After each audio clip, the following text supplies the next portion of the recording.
if I told you there was something you could do right now that would flood your body with feel-good hormones, that would reduce stress, that would instantly connect you with other people? Something that requires no equipment, costs nothing, and is probably something you've been doing since you were a child. I'm talking about singing with other people. Even if, and especially if, you think you can't sing. Anybody here feel that way about themselves? Oh, okay. Okay, well, I'm one of you. I know this because I am a classic shower singer. I'm enthusiastic, and sometimes I'm a little off-key. I have no formal training, yet singing with other people has changed my life. And in the next few minutes, I'm going to show you how it can change yours, too. Now, most of us have a soundtrack to our childhoods. For me, it's my mother's voice singing Moon River at bedtime. When I close my eyes, I can smell the citrusy scent of her Jean Naté bath splash.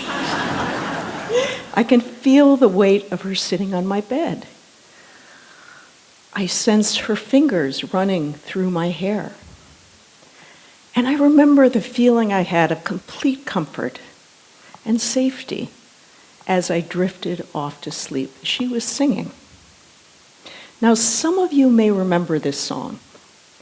So if you do, please join me. Moon River, wider than a mile, I'm crossing you in style someday.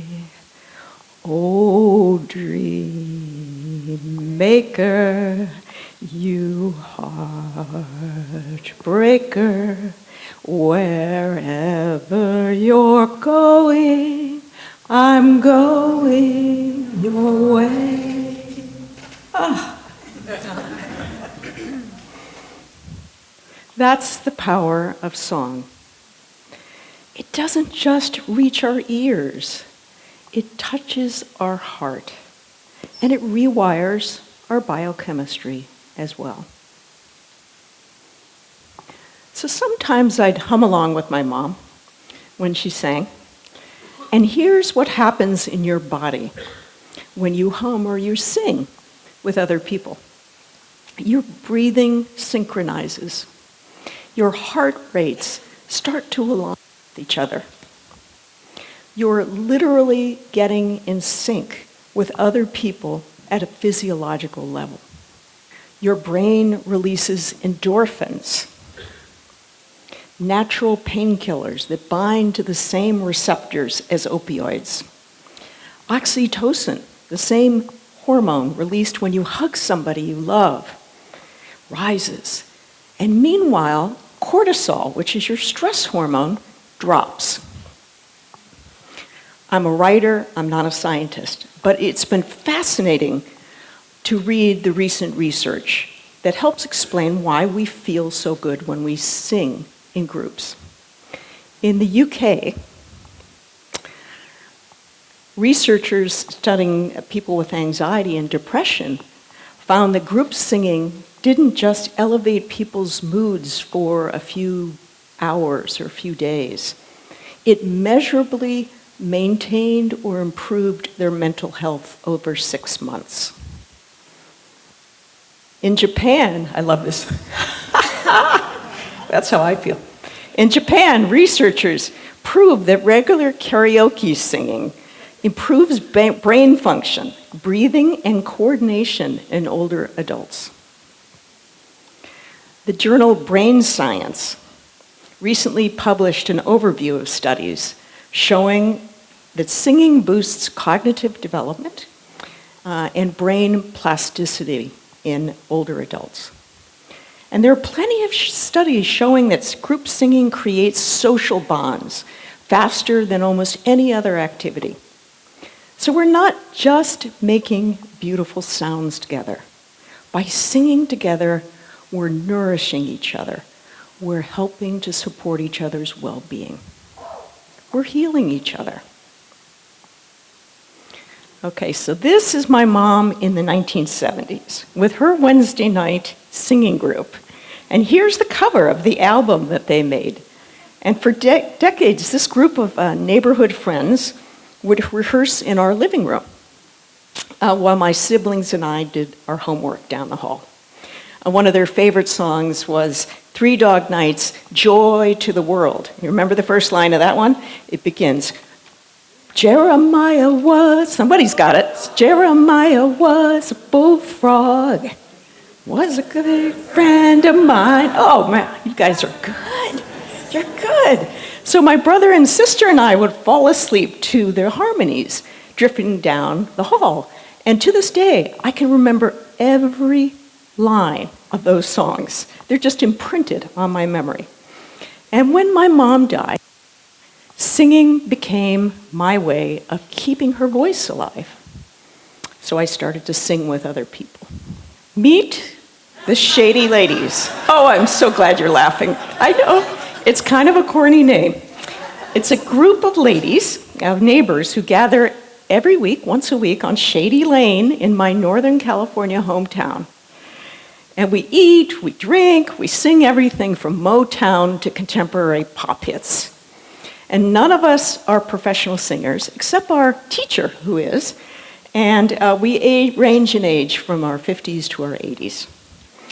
And only a few of us can read music. I can kind of read music, but, you know. But when we lift our voices together, something magic happens. It's cathartic, it's powerful, and the worries of the day seem to vanish. It's kind of a little miracle. Now here's a recent performance by the Shady Ladies, and before I play it, I want to see, please, if anybody knows this song, sing along. It's a cover of the song Chains, which became popular in the 60s when the Beatles did it. You may see all these chains of love, gotta hold on me, yeah, yeah, yeah. Chains of love, chains of love, oh yeah, chains of love.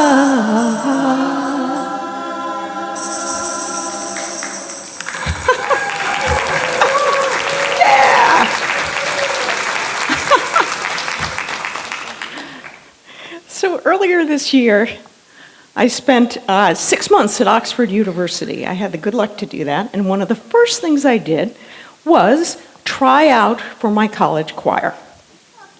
Yep, despite having pretty basic musical skills and a very serious case of imposter syndrome, let's just put it that way. So picture this, I'm standing with a group of men and women.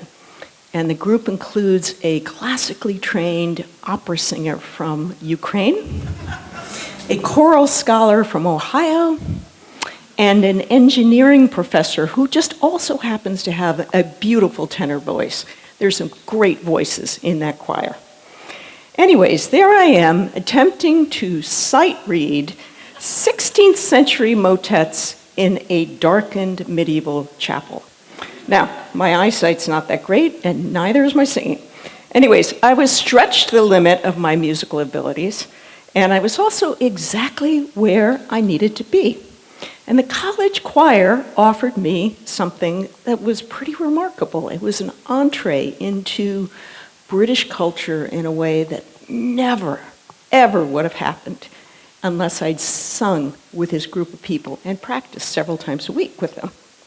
I even hosted our end-of-the-year choir party, and a few of my fellow choristers ended up dancing to Elvis Presley, yes, and literally swinging the chandeliers. All I can say is choristers like to have fun. So, okay. Singing, I would argue, is a cure for loneliness, and it's an outlet for joy.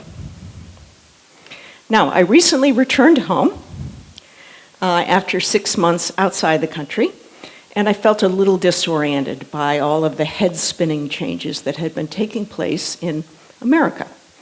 The Shady Ladies welcomed me back with open arms, and within minutes of joining rehearsal, I felt grounded again. I felt like I was home. I was where I needed to be. For me, group singing works better than therapy. So next Tuesday, I will head to the rehearsal in the front yard of a little cottage on Shady Lane, and we'll spend 2 hours blending our voices together. Oftentimes, neighbors wander down the lane, and they stand by the gate, and they listen to us. And, who knows what draws them? Could it be this sense of people having fun together, people creating something that alone they couldn't have created, something beautiful? Is it a sense of community in that small moment? Now, throughout history, of course, humans have sung together in our brightest moments and our darkest moments.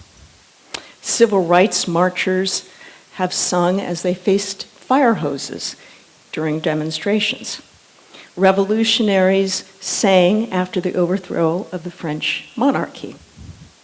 This is a photograph of Odetta, who is singing "We Shall Overcome" at the March on Washington in 1963.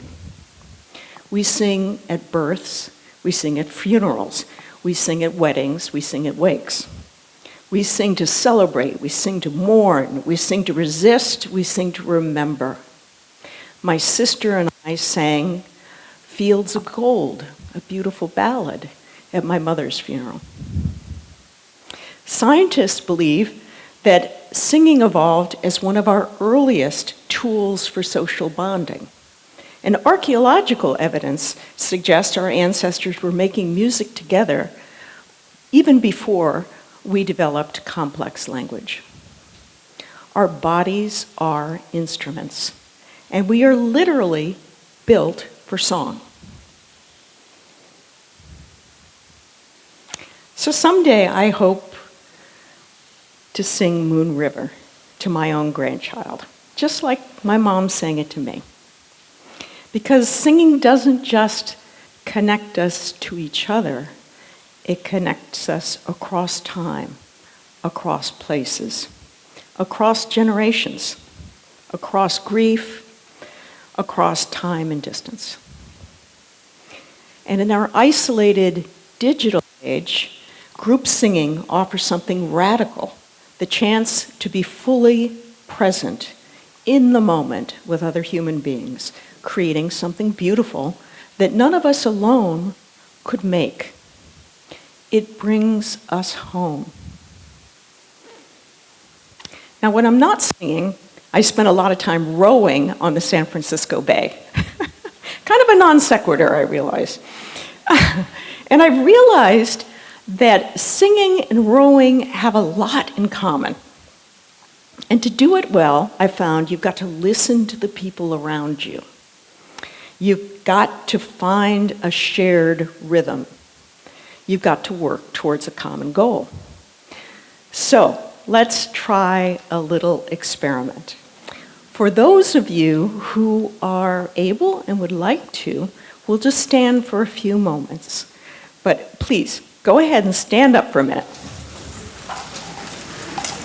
Now we're going to start with the very beginning. In fact, this is what my choir director at Oxford started to teach me at the very beginning. I was that rudimentary that I needed this, which is breathing. It all starts with breathing. So we're going to breathe in for 3 through our noses, and then we're going to exhale and make a sound as we do it. So let's do that a few times. First of all, you shake it out. It's been a long day. Okay, there we go. Okay, so let's breathe in for 3, and then out. Whew. Let's do it again. Whew.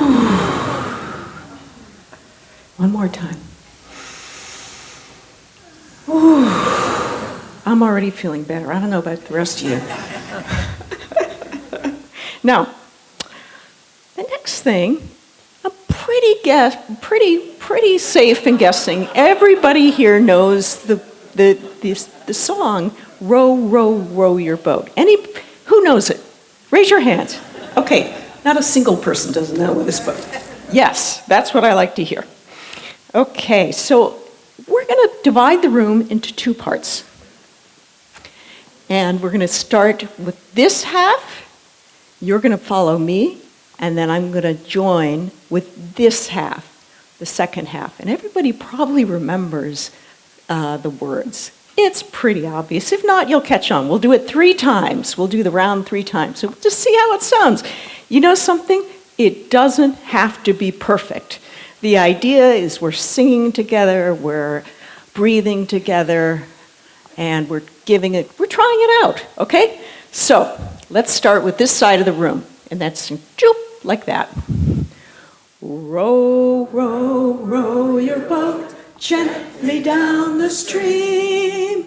Merrily, merrily, merrily, merrily, life is but a dream. Row, row, row your boat, row your boat gently down the stream. Merrily, merrily, merrily, merrily, life is but a dream. Row, row, row your boat gently down the stream. Merrily, merrily, merrily, merrily, life is but a dream. Okay. How did that feel? It probably felt pretty good after a long afternoon. Well, that's not just your imagination, that's biochemistry. That's your body responding to being together and singing together. And I'm so grateful for this opportunity to share my experience of singing in groups, and I hope you'll think about doing it as well. Thank you so much.